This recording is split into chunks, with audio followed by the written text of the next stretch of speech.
Okay, talking to Mark Butler, Policy Director of the Ecology Action Centre.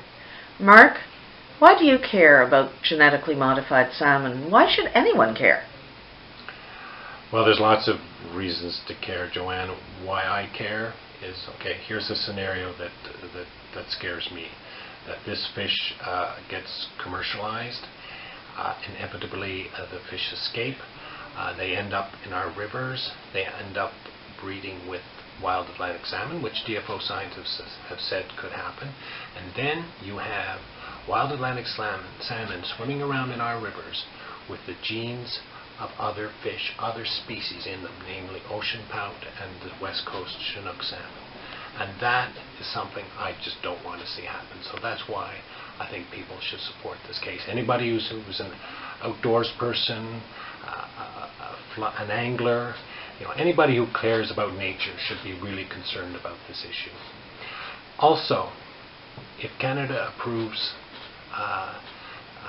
the production and the entry of this fish into supermarkets, it could be the first GMO food animal in the world to be approved. And again, I don't want to see Canada set that kind of precedent.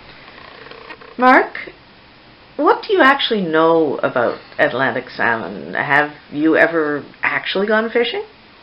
I know a lot about their life history, but in terms of actually going salmon fishing, I really didn't do it until last summer, and it happened to be the day after I got married. My brother-in-law was there, who's a avid angler, and some other friends who like fishing too. So I got married in Cape Breton in the Margaree Valley. So the next morning we went to the Margaree River, and we had a couple of guides.